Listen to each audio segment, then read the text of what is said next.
Metroidvanias as a genre allow for so much. There's so many different ways it can be done, so many unique bosses, interesting enemies or level design, and interesting mechanics to explore the world with. But what I love most about Metroidvanias is getting lost. I love not knowing where to go and figuring it out myself. Metroidvanias have this large sense of exploration, and it's something that really appeals to me. But when it comes to Metroidvanias, I don't really notice many others cover them. Some big names definitely do, but other than those individuals, to my knowledge, most Metroidvanias aren't really talked about as much. That's where I come in. I thought, why not I take a stab at it? So I decided to cover Metroidvanias I consider niche. And of course, that leaves the question, what is a niche Metroidvania? How do I define it? Well, I define it rather simply. There's 4 categories of Metroidvanias that I consider not niche, and they are as follows. Any game from the Metroid series, any game from the Castlevania series, Hollow Knight, and the Ori games. Every other Metroidvania I consider fair game. Now, let me be clear, I've played quite a lot of Metroidvanias, but I'm not a master at them, so I will be covering these from a more casual approach. So if you're looking for a master gamer perspective, you won't find that here. But with that out of the way, I think we're ready to begin. Well, to start this series off, I think it's probably best to start out with a Metroidvania I have an interesting relationship with. So let's talk about Timespinner. Timespinner isn't the first Metroidvania I ever played, that goes to Super Metroid, but Timespinner was the first Metroidvania I ever bought myself, and even then, I first played it in my early days of a Metroidvania fan, being, I think, the 3rd Metroidvania I had ever played. Now that I've played a lot more Metroidvanias, I wanted to come back to Timespinner with a more refined palette, and see how well it stands up on its own. So what is Timespinner? Timespinner is a Metroidvania made by Lunar Ray Games, and published by Chucklefish. The project started with a Kickstarter all the way back in 2014, with a funding goal for $50,000. In the end, it got $176,000 instead, more than triple its goal. After some delays, it finally released in 2018 for PC, and was also released on PS4, PS Vita, Xbox One, and the Nintendo Switch. It was originally meant to be put on the Nintendo 3DS, but that was cancelled and the Switch port was made instead. Timespinner puts you in the shoes of Lunai. I hope I'm pronouncing that right, as that is how I will pronounce that character's name from here on out. Lunai is from the planet Windaria, home to the Kalen clan. She's also a new time messenger, someone who uses the time spinner to alter the timeline so that the time spinner doesn't get into the wrong hands. If this were to happen though, the time messenger would sacrifice themselves so that no paradox could occur. However, as the clan celebrates Lunai becoming the time messenger, they are attacked by the Lockheim Empire and the Lockheim Emperor, Nuvius. Lunai's mother tries to send Lunai back in time to prevent this from occurring, but the connection breaks, sending Lunai weeks into the future. Now on the planet Lockheim, Lunai swears revenge on the entire Empire. Timespinner is a Metroidvania, so you can already figure out a good general amount of information from the genre alone, but there's still definitely stuff that can be explained. What's easy to first talk about is the game's combat. When it comes to the combat, there's 2 sort of equipment menus. There's the Orbs menu and the Equipment menu. The Orbs menu is where you'll equip weapons and equipment that can give different effects to your weapons, while the Equipment menu is mainly for armor and other miscellaneous effects. So let's start with the Orbs menu, beginning with, of course, the Orbs. Orbs are your basic offensive weapons for the game, and you have 2 slots for orbs. You don't need to get 2 of each orb though, as you can equip an orb in both slots while only having 1 of those orbs. You start the game with the blue orb, which works like a basic punch, but as you progress through the game, you can unlock more orbs. Some function like weapons such as swords, hammers, and guns, while others work like spells, summoning fire, ice, or electricity. To my knowledge, orb locations are static and aren't based on random drops, though some are obtained after beating specific bosses. Necklaces as well have a slot in the orb menu and function as your spells. Necklace spells cost aura, which is the game's version of MP. The last item in the orbs menu are rings, which can give effects to your orbs. Some can affect what happens when using the orb, such as healing your health by an amount relative to the damage the orb deals, while some affect the orb while it's idle, such as giving it a spinning blade effect, damaging enemies on contact. Necklaces and rings can be obtained further into the game through crafting, and you can craft more by obtaining specific orbs. So now let's get to the equipment menu, where it's pretty simple to explain in comparison to the previous menu. You of course have your helmet and armor slots, which are exactly what they sound like. They typically grant more defense, but depending on the item could also increase other stats as well. The other two slots for equipment are the trinkets.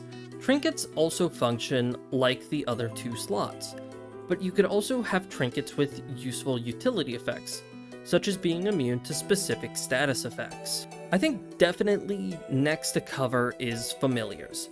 Familiars are obviously not a new thing for Metroidvanias, but Timespinner of course is one that has them. Familiars you can actually get relatively early on, as you can get your first familiar upon your first death. When you respawn, you meet the dragon Mayef, who decides to help you on your quest. I've found 5 other familiars through playing, but 3 were from an endgame area, so just keep that in mind if you're trying to get them all. My favorite of the familiars is the sprite, as I like that it has a healing ability. I find that very useful. And a thing to note about familiars though, is that if you have a second player, they could play as the familiar, which I find really interesting. Now, I think it's time to cover a major factor of the orbs menu familiars, as well as Lunai, and that is, of course, the level system. The level system of Timespinner is a lot, honestly, as there's really multiple factors to it. Every orb can level up, though I don't necessarily know how high it can go. An old save of mine that I checked, I have an orb that's level 220, and who knows how much higher it can go. Necklaces as well have levels too, but those are relative to the orb that was used to make them. So the necklace that required the orb that's level 220 would also be level 220. There is a way to speed up the leveling process of orbs though, as you can enhance them with specific materials you can get throughout the game. Leveling up Lunai is about as simple as it sounds, as all you need to do is defeat enemies. Nothing too complex there, honestly. Familiars are also simple to explain, but they are relatively harder to level up than Lunai. Familiars gain experience through every action they do, so while you just have to wait for them to act, it really takes a while before they can. Now, since we've covered leveling up orbs, let's actually cover the crafting system. As you get further in the game, you'll meet an NPC that will craft items for you, but requires specific materials and orbs in order to make them. Crafting these items does not use up the orb though. This of course is how you get both necklaces and rings for you to equip. You can also reinforce orbs here, which basically just level them up. You use a specific material to level them up, and reinforcing an orb increases their level by 5. Crafting doesn't require any money though, so if you want to complete all of the necklaces and rings, you can just buy the materials necessary if you already have the orbs. Speaking of buying things, there's a couple of shops in the game, and by a couple, I mean 2. One shop is where you can get some random equipment, but you can also get a lot of usable items such as potions, while also being able to buy the materials you need for crafting. The other shop sells equipment too, but with a lot more equipment available, I think just a couple more, while also selling food dishes which function similarly to other healing items. You can buy these items with the game's currency, entropy. I mainly found entropy through breaking lanterns or equivalent objects, but I believe some can be found by defeating bosses and clearing quests. And of course, since this is a Metroidvania, it has to be asked what movement abilities can be unlocked. It's something I look forward to in a Metroidvania. I love being able to move in so many different ways. and there aren't really a whole lot of movement abilities in the game. You start out with a backdash, but the only movement options you get as the game progresses are a double jump, a dash, and a super jump. It doesn't ruin the game for me, not in a long shot, but with only having a couple of movement abilities, I wish there were a couple more, you know? The game features multiple lines of side quests, and in total, there are 23 total side quests, being separated into 5 separate lines.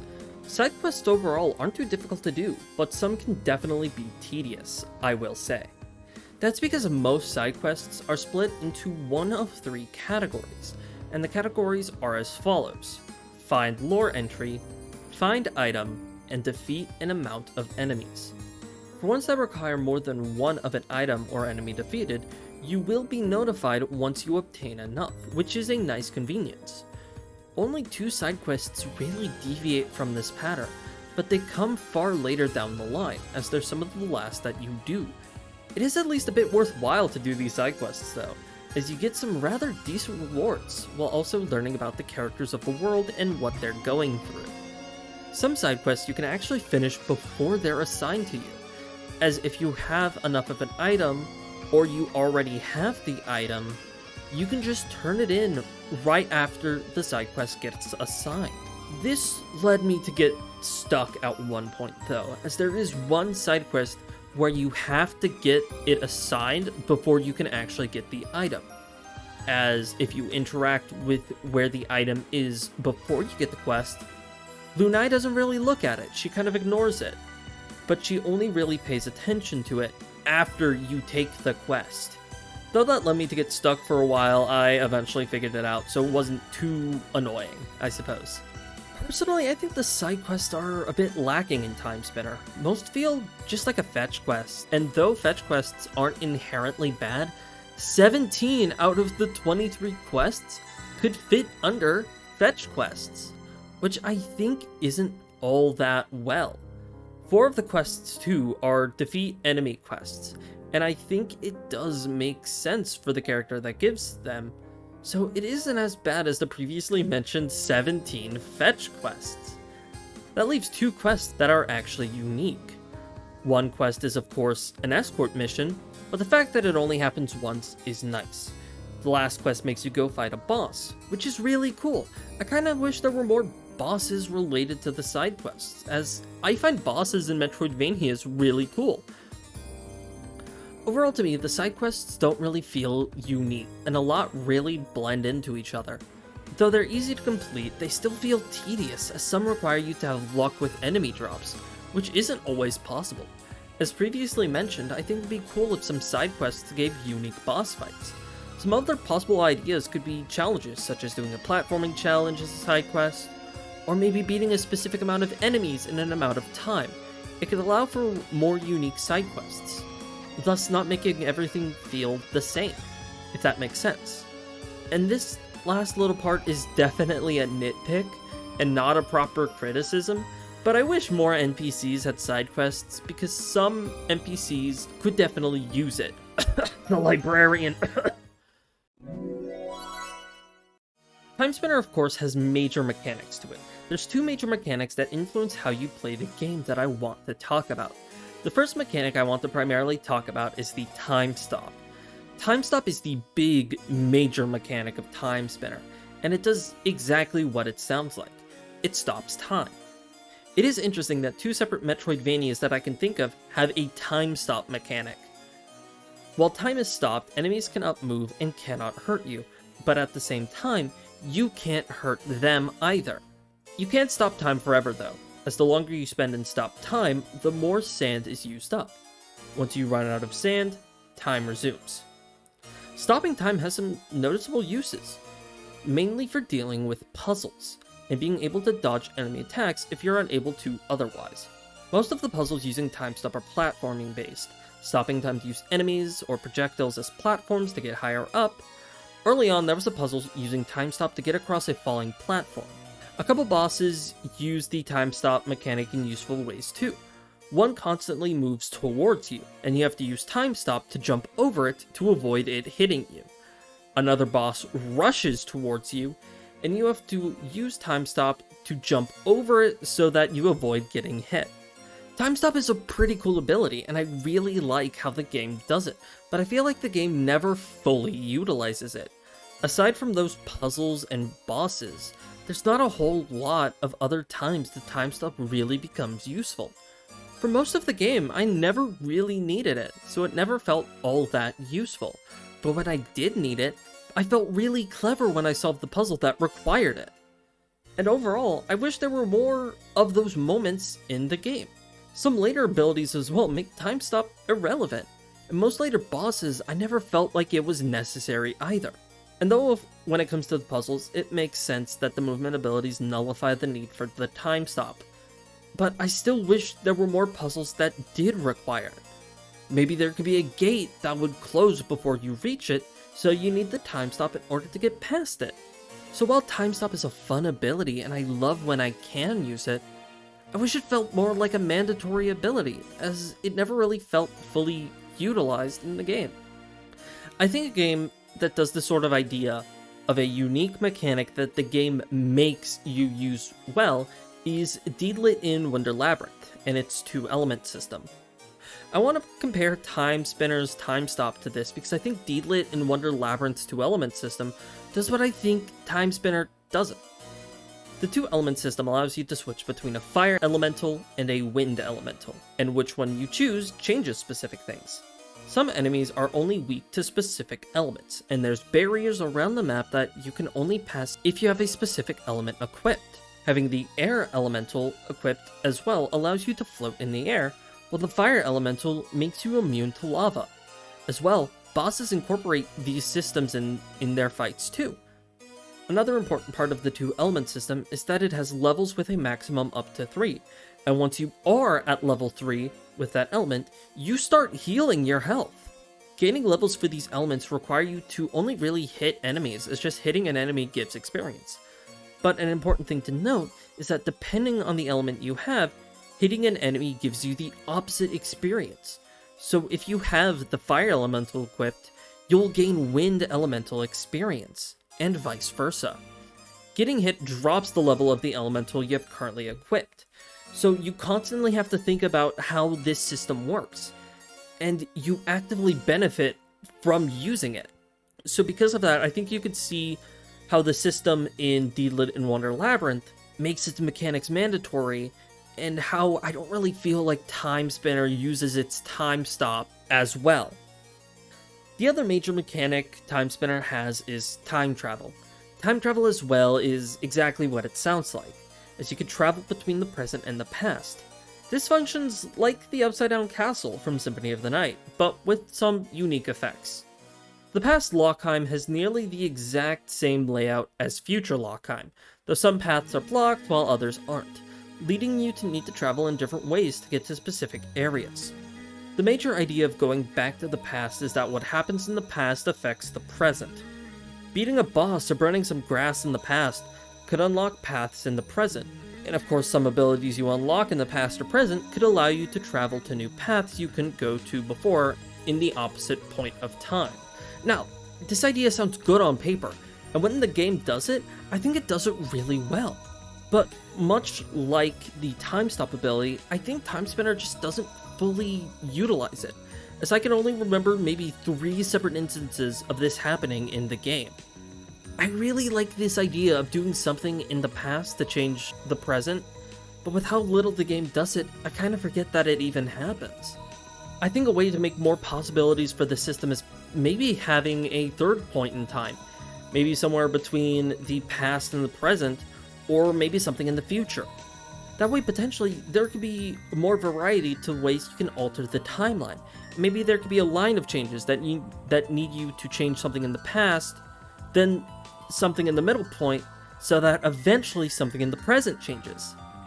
Even though I'm suggesting this, I do understand why there were only 2 points in the timeline you could go to, as it wouldn't make sense with the story to have an additional point of time to go to as well.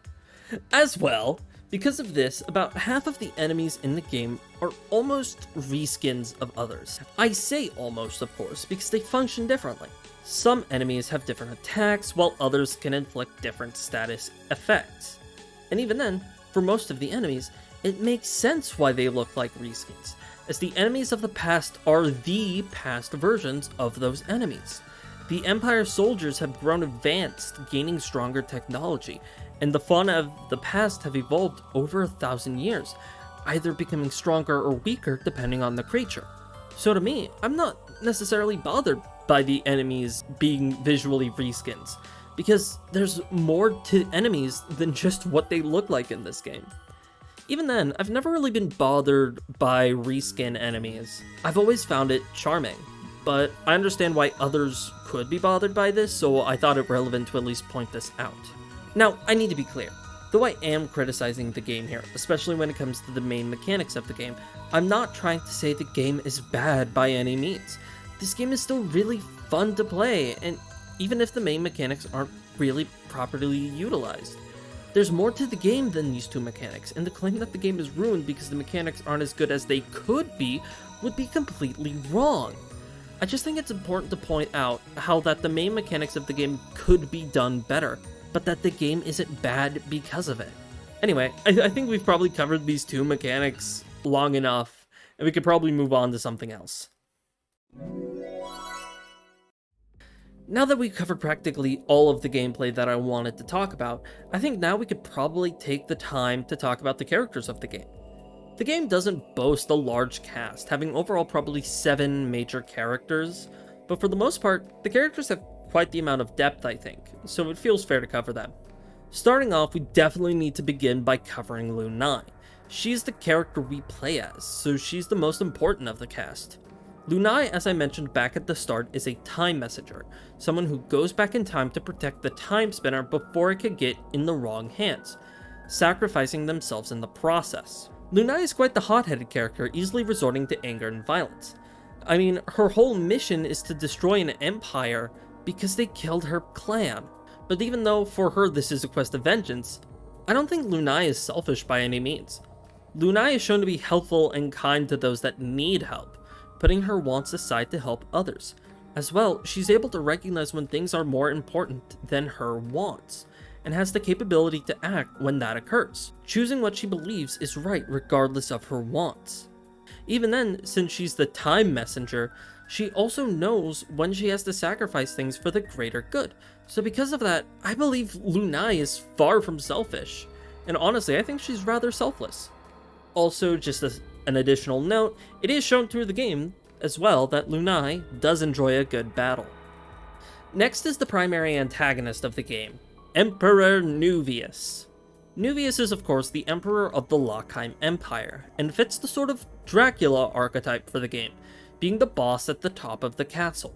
He of course is also the one that killed Lunai's mother and orchestrated the slaughter of her entire clan. This actually allows me to talk about the Lockheim Empire, as I haven't really gotten to talk about it yet. Lockheim is an empire obsessed with advancement, trying to further ascend in scientific discoveries. But this search for scientific advancement has led them to conquer worlds in order to obtain items of importance, which is why they attacked Windaria at the start of the game. There's more to Lockheim than this, and we learn a lot about the early years of Lockheim as we explore the past Lockheim, but I don't want to cover it much to avoid spoilers. Going back to Nuvius again, Nuvius doesn't really get much screen time due to him being the Dracula archetype of the game, but with what we do see of him, Nuvius in a way is a bad version of Lunai. Nuvius as well is extremely aggressive and violent, but while Lunai is selfless, Nuvius is selfish. As well, Nuvius is petty, acting like a child who didn't get what he wanted. The next 5 characters all come together, and are met in the past version of Lockheim. These 5 characters are individuals who either were disillusioned by, or can no longer participate in the war between Lockheim and another world, Villette. All 5 of these having once been on the side of Villette. All 5 of them having been on the side of Villette. I could talk about the war in more detail, but much like the past of Lockheim, I feel like talking about the war would spoil certain things, so I'll leave it at that. These 5 NPCs are the ones who assign you side quests, and one of the NPCs is where you craft, and another one is a shop. In order of meeting them, These 5 NPCs are Nelist, Heristel, Sakis, Brahmada, and Eskem. Nelist is the alchemist of the 5 and the NPC where you could speak with her to craft items or reinforce orbs. She was originally a Valetian archer. Eventually, though, she couldn't accept the methods Valette was using to fight Lochheim, and thus she ran away from that life, becoming an alchemist instead, to heal instead of destroying. Her quests vary in what you need to get, but they all require specific items or enemy drops. Heristel was as well a Valetian soldier, a leader of a squadron. She constantly worries about attacks from Lochheim, but because of that, she has difficulty trusting others. She was trained to be a soldier early in her youth, which led her to not being able to rest at times of peace, as she can only really think about times of conflict. All of the side quests she gives you require you to beat a specific number of enemies, which makes sense with those character traits. Sakis is the quartermaster of the group, as well as the group's chef. This is the shopkeeper of the group, and you can buy armor and food dishes from him. Like Nelist, he as well was originally a soldier for Valette, but was not disillusioned like Nelist was. Instead, Sakis had found passion outside of being a soldier, and chose to work with food, which is where he found his love for cooking. Most of his side quests he gives you requires you to get a certain amount of drops from specific enemies. Ramada is the medic of the group and helps heal others. You first meet Ramada tending to a sick soldier suffering from a disease known as the bleakness. Ramada is the only one of the group that isn't really a fighter. All he can really do is heal. He does have hopes of a peaceful solution to the war between Valette and Lochheim. His backstory is probably the least explored of the 5. His questline is similar to Nelist's, requiring you to get items of various origins. The last of the 5 characters in the group is Eskem. Eskem was a soldier that was protecting the portal between the worlds before it was taken over by Lochheim. Eskem is first met with Ramada, as Ramada treats him as he is suffering from the bleakness. He was left to die, as since he was a basic soldier, he was treated like nothing more than a pawn. Before you can even interact with him, you have to do side quests from other people to heal him up a bit from the bleakness, as he's too sick to even talk. Eskem actually has the least side quests because of this, only having 3 side quests instead of the regular 5, but his 3rd side quest is probably the most unique in the game. There are other characters in the game though, such as the Lochheim Librarian or the Merchant Crow, but aside from the previous 7 mentioned, I don't think any other characters are as prevalent. Either there weren't a whole lot of interactions with the characters, or the characters don't really have a whole lot of depth to them aside from their first encounter. Before I end this section though, as well, I definitely need to mention a certain characteristic of nearly all of these characters. Aside from Nuvius, all these characters in the game are queer and or polyamorous. I really love that the game does this, as it's just not afraid to say outright the identities of these characters. Representation in games is really important, and not many Metroidvanias have this much representation within it, so I'm really glad Timespinner does this. It is also really funny to see homophobes get mad by it. I don't think I need to add anything else there, so moving on. When I play Metroidvanias, I'm always generally curious to see if they're similar to Metroid or Castlevania in any way, since those games are what created the genre. I'm curious to really see how other Metroidvanias may take inspiration from them. Of course, not all do. Hollow Knight feels extremely different from Metroid and Castlevania, and stuff like Iconoclasts and Ori as well feel different from them. But I still like seeing if Metroidvanias take inspiration from their origin, as I find it interesting to do so. To me, even when I first played this game years ago, I noticed some similarities between Timespinner and Castlevania, but since I had never played a Castlevania game at that time, I wasn't entirely confident if I was right. Now that I've played a couple Castlevania titles, I can say with confidence that there are quite a lot of similarities between Timespinner and Castlevania. Now, I've seen mentions of this game being extremely similar to Castlevania Order of Ecclesia, but I can't confirm or deny if that's true. I haven't played Order of Ecclesia yet, so I can't really say if it is. The only Castlevania games I've played at this moment are Symphony of the Night and Harmony of Dissonance, and I want to play more, but I've only played those two currently. But even with only having played those two, I've noticed a lot of similarities. The first obvious thing that I can cover is the game's menu and its UI. The game's menu feels near similar to Symphony of the Night, but of course, it has additional information about weapon levels and the level of your familiar. It feels like it takes the base menu of Symphony of the Night, but changes it to have additional quality of life, while also making it its own. Though I do have to say, the Relics menu feels the exact same as Symphony of the Night, as you can also turn on and off relics whenever you feel like it. Another major similarity is, of course, familiars.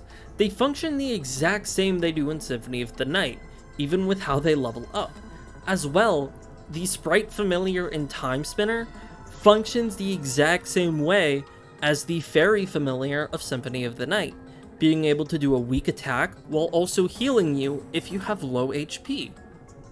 And I could definitely say most of Timespinner's bosses feel unique and really stand out on their own, but I feel like there is one boss in Timespinner that is just really reminiscent of Symphony of the Night. That boss specifically is Zarian, which feels like the boss from Symphony of the Night, Beelzebub. Both of these bosses have multiple parts that can be attacked, and can summon larvae from the ceiling that, if they hit you, you get poisoned. Now, these bosses have those ideas in common, and they are similar in that regard. But aside from that, the bosses are still rather distinct. They have different attacks and different patterns that they do, and because of this, it feels like they have the same idea, but a different execution. The last major similarity I noticed was, of course, the second castle system that Timespinner uses. As I previously mentioned when I first covered it, the past Lockheim of Timespinner functions similarly to the upside-down castle of Symphony of the Night, though I suppose it would be better to compare it to the mirror castle of Harmony of Dissonance. Now, though it is definitely similar to Castlevania in this regard, keep in mind that it makes perfect sense why Timespinner does this. You actively have to go back in time to affect the present, so it makes sense why there is a second castle, and why it has the same layout. It's the same castle, but in the past. Okay, alright. I've mentioned a whole lot of similarities so far. I think it's probably pretty important to talk about why I'm mentioning them here. Now, I need it to be known that I don't think Timespinner is trying to copy Castlevania. It has similarities, yes, but I feel like it's putting its inspirations on its sleeve rather than trying to imitate it. As I've covered previously, there's more to Timespinner than these similarities, and alongside the game having a different mood, environment, and overall story, it feels like a love letter to Castlevania, instead of trying to be Castlevania. It's able to stand out on its own, and I wanted to primarily point out how, though there's noticeable similarities, Timespinner is able to stand out, and it's able to feel like a Metroidvania similar to, but not like, a Castlevania title. Alright, we're getting near to the end of the video, and this is one of the last things I want to cover. But be warned, since I am covering the endings here, this is extreme spoiler territory, so if you want to avoid spoilers for Timespinner, skip to the next chapter of the video. I'll give you a couple seconds to do so.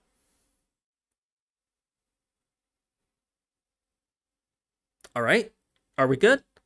Let's begin. The game basically has 3 endings, 2 false endings, and of course, a true ending. For the false endings, all you need to do is go to the top of present Lockheim and fight Emperor Nuvius. Beating Emperor Nuvius, you're then granted 2 options, and which option you choose leads you to a specific ending. Option A is at the throne, and choosing it makes Lunai take the throne for herself, becoming the new Lockheim Empress. She vows to change Lockheim for the better, so that what happened to her clan never happens again. Option B occurs when you try to leave the room, and Lunai chooses to live in the past with the friends she made back there.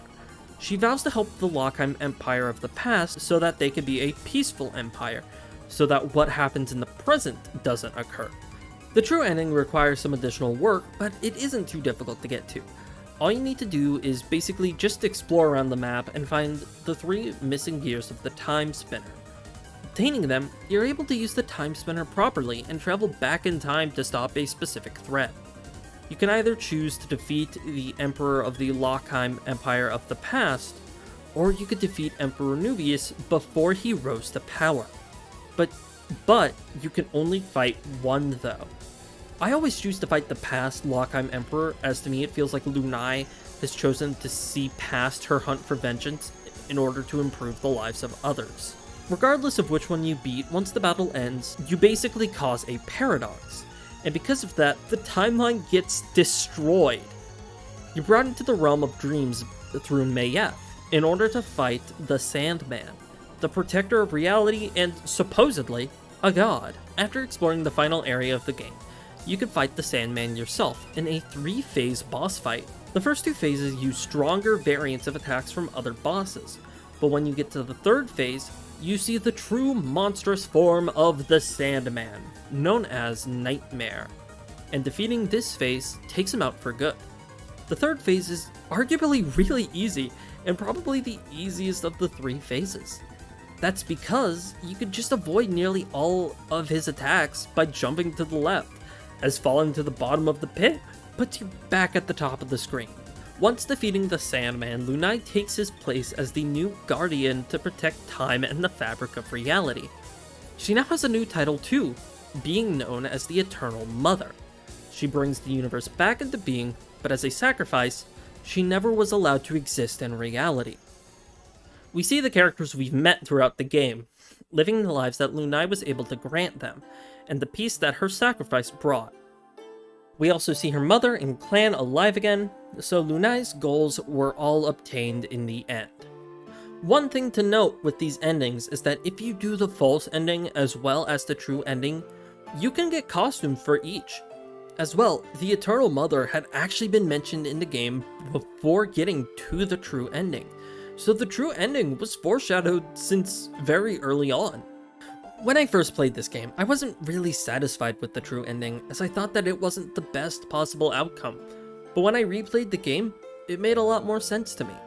Lunai was trained to make a sacrifice, not of that magnitude, but sacrificing yourself is still an immense magnitude, and she was able to make that sacrifice so that both her friends and her clan can live peacefully.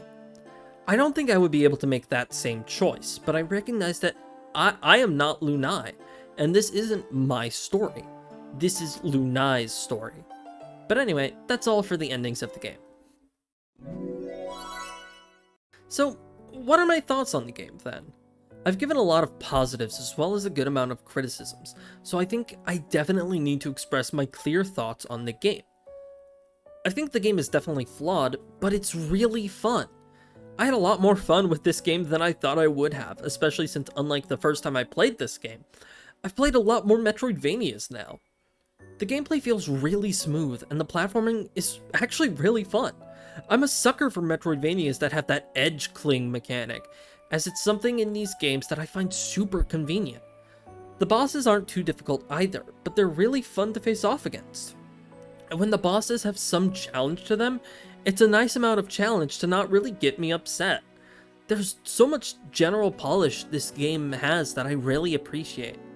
Of course, I should definitely repeat, I think the major mechanics of the game are still quite underutilized, and I wish they were utilized more, but the game is still really good either way, because, yet again, there's more to the game than just those mechanics. As well, I need to mention both the music and graphics are really good.